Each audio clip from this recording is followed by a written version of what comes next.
como vocês estão? Olha o Pastor Raul com mais um Nascido ESC, aquele nosso perguntas e respostas especial, onde eu trago mais da palavra de Deus para vocês, onde a gente tira as dúvidas a respeito da palavra de Deus. Bom, hoje é um dia muito especial porque eu vou colocar aqui uma pergunta que foi feita lá no nosso grupo do WhatsApp. Eu não vou falar os nomes, porque eu sei do dom que a crentosfera tem para pegar um de Cristo, né, de Judas, e sentar o couro no coitado, né? Mas então nós vamos lá responder a pergunta. Já foi respondida no grupo, agora eu separei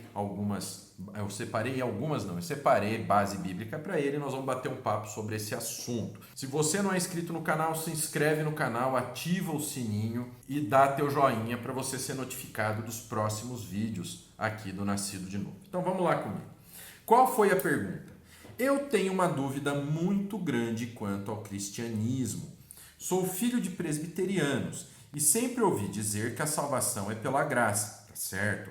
No entanto, a igreja prega que eu não posso fazer isso ou aquilo porque se fizer não tenho salvação.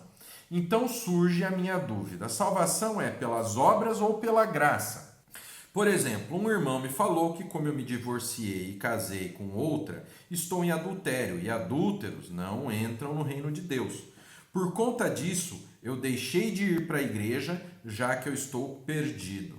Ou seja, vocês percebem que uma orientação errada o que faz com a pessoa? Onde é que está a graça de Deus na questão do casamento? Nós vamos ter um vídeo específico sobre o casamento.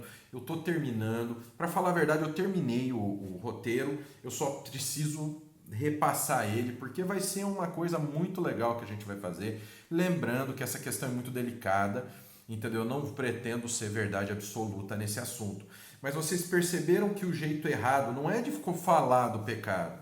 Você pode falar para a pessoa que ela está no pecado, mas tem forma de você fazer isso. Não é chocando, mas é ensinando, com amor, tá? Então vocês viram que isso acarreta? Então vamos lá. Uma questão contraditória. A Bíblia fala que nós somos salvos pela graça mediante a fé. Então fala assim, ó. Efésios 2:8, porque pela graça sois salvos mediante a fé, e isso não vem de vós, é dom de Deus. Somos salvos pelo quê? Graça. O que é graça? De grátis. Como a gente fala que quando a gente é de menor. Não, é de graça, é grátis. Amém? Dá um amém aí, igreja. Olha para a pessoa do teu lado e fala amém. Então, a salvação é pela graça mediante o quê? Mediante a fé. Aí a gente vai para Tiago 2, 14 e 23, que aí é o que gera toda a celeuma nessa discussão. Tiago 2, 14 a 23 fala assim: meus irmãos, qual é o proveito se alguém disser que tem fé, mas não tiver obras? Pode, acaso, semelhante fé salvá-lo? Se um irmão ou uma irmã estiverem carecidos de roupa e necessitados do alimento cotidiano, e qualquer dentre vós lhes disser: ide em paz, aquecei-vos e fartai-vos, sem contudo lhes dar o necessário para o corpo, qual é o proveito disso? Sabe aquela ideia que a gente tem? O abençoadinho fala: estou com fome. Em nome de Jesus, sai! Que ela faz aquela bacalhoada toda e manda a pessoa passear. É fácil, a pessoa vai continuar com fome. Bacalhoada, hein? Bom. Mas alguém dirá: assim também a fé, se não tiver obras, por si só está morta. Mas alguém dirá: tu tens fé e eu tenho obras. Vocês perceberam que essas obras são as obras da vontade de Cristo? Por exemplo, o exemplo dado aqui é ajudar o necessitado. Vocês estão percebendo o que são essas obras? Vocês já estão tendo uma ideia? Essas obras são as obras da palavra de Deus, da vontade de Deus. Vontade que vem de onde? Vem de Deus. As obras que vêm de Deus. Então vem alguém que precisa de ajuda, você vai ajudá-lo espiritualmente, mas vai ajudá-lo aqui também. Guarda essa observação. Mas alguém dirá: tu tens fé, eu tenho obras. Mostra-me essa tua fé sem obras e eu, com as obras, te mostrarei a minha fé. Aqui também a gente já pode pegar um contexto legal. Mas alguém dirá: tu tens fé e eu tenho obras. Mostra-me essa tua fé sem obras. Aí vem a parte importante. E eu, com as obras, te mostrarei a minha fé. O que está acontecendo aqui? Vai mostrar a fé com as obras. Não que a obra é fé ou que a obra é condição, mas está falando que é por meio das obras que mostra que nós temos a fé. É através das obras que vão ver a fé na nossa vida. Então, qual obra? Você ter uma vida regrada, seguindo o que o Senhor ensinou na Bíblia. É você fazer o serviço de Deus. Por exemplo, cuidar da comida a quem tem fome, cuidar de quem tem fome.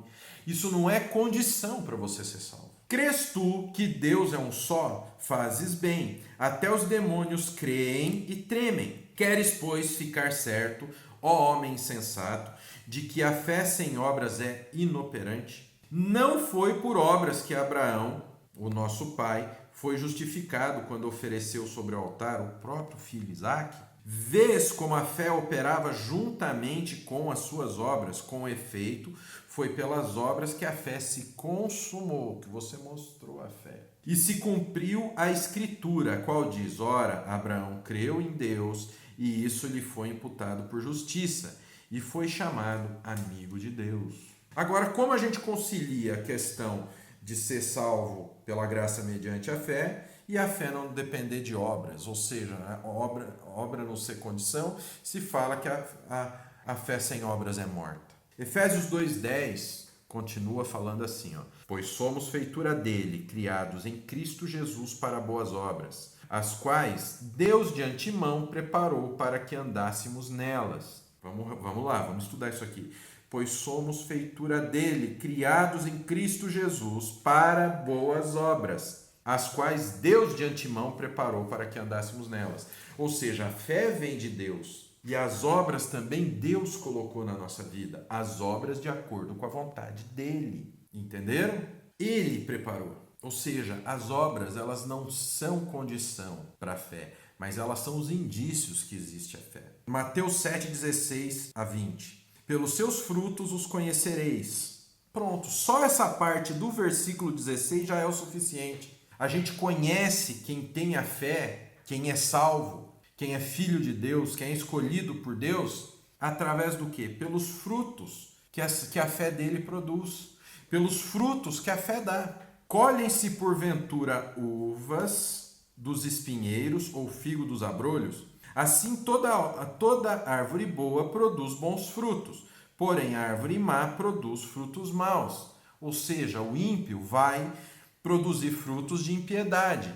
Já o salvo, o eleito, o justo, vamos dizer assim, produz frutos de bondade, produz os frutos que o Senhor quer que ele produza. Os frutos que estão designados na Bíblia Sagrada, vai ter uma vida de acordo com a Bíblia Sagrada. Não pode a árvore boa produzir frutos maus, nem a árvore má produzir frutos bons. Aqui a gente está falando de modo de vida, a gente não está falando de escorregar, porque o ser humano escorrega. Toda árvore que não produz bom fruto é cortada e lançada onde? Lançada no fogo. Assim, pois, pelos seus frutos os conhecereis. Lucas 6, 43 a 45. Não há árvore boa que dê mau fruto, nem tampouco árvore má que dê bom fruto, porquanto cada árvore é conhecida pelo seu próprio fruto. Então a árvore ela é conhecida pelo quê? Pelo fruto que ela dá. E os frutos designados aqui são as obras que ela pratica. Como que pode você falar que Hitler, um homem que era contra a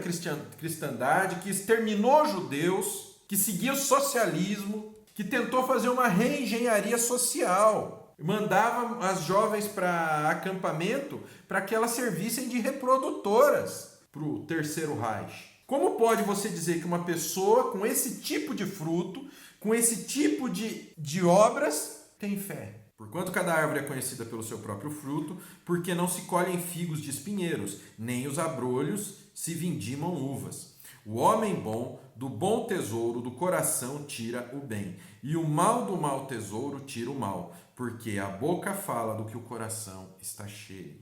João 15, 5 e 6. Eu sou a videira, vós os ramos. Quem permanece em mim e eu nele, este dá muito fruto, porque sem mim nada podeis fazer. Ou seja, toda obra, todo bom fruto, tudo que vem de bom, vem de Deus. Nós não temos como dar nada de bom. O homem é contaminado com o pecado. Se alguém não permanecer em mim, será lançado fora, a semelhança do ramo, e secará. e o apanham e lançam no fogo e o queimam. Agora, a gente tem que entender que nós morremos com Cristo, nós morremos para as coisas antigas. O Senhor nos dá a graça, nos dá a fé salvífica e nós vivemos com Ele, nós ressuscitamos em Cristo. Do mesmo jeito que nós morremos para o pecado, nós ressuscitamos para a vida com Cristo. 2 Timóteo 2,11, fiel a esta palavra, se já morremos com Ele, também viveremos com Ele, com Cristo. Romanos 6, 8 a 11, ora, se já morremos com Cristo, cremos que também com Ele viveremos, sabedores de que, havendo Cristo ressuscitado dentre os mortos, já não morre a morte, já não tem domínio sobre ele. Pois quanto a ter morrido, de uma vez para sempre morreu para o pecado, mas quanto a viver, vive para Deus. Assim também vós considerai-vos mortos para o pecado, mas vivos para Deus em Cristo Jesus. Romanos 14, 7 e 9. Porque nenhum de nós vive para si mesmo, nem morre para si. Porque se morremos para o Senhor, morremos. Quem quer, pois vivamos ou morramos, somos do Senhor. Foi precisamente para este fim que Cristo morreu e ressurgiu, para ser Senhor, tanto de mortos como de vivos. Conclusão. Agora vamos concluir. Pois morremos para o pecado e vivemos para Cristo. Morremos para as velhas obras, para o pecado, para a morte, para a destruição. E nós vivemos para as novas, que são obras preparadas por Deus para nós. Então o que acontece? Vamos voltar aqui para cima. Enquanto a gente tem que nós somos, em Efésios 2,8, porque pela graça nós somos salvos, mediante a fé, e isso não vem de nós, é dom de Deus. Em Tiago 2 está falando que a fé sem obras é morta. Como conciliar? Sim, a fé é dada por Deus para nós, mas o resultado de nós recebermos a fé, o resultado de sermos salvos, são as boas obras. Então esse é o ponto. Então, como que eu sou salvo pela fé? Se eu fizer besteira, se eu fizer errado, eu não sou salvo. É neste aspecto aqui que a gente está falando. Bom, então espero que tenha ficado claro. Eu fiz um vídeo mais completo, a gente já falou disso no canal várias vezes, mas como as perguntas continuam, eu resolvi fazer esse vídeo mais completo para vocês. Tá bem? Aqui na descrição você tem um link com todas as redes sociais do Nascido. Você tem link para a nossa loja virtual com livros com preço desse tamanho. Tem o link para os nossos e-books gratuitos, tá bom? Você tem como ler a Bíblia.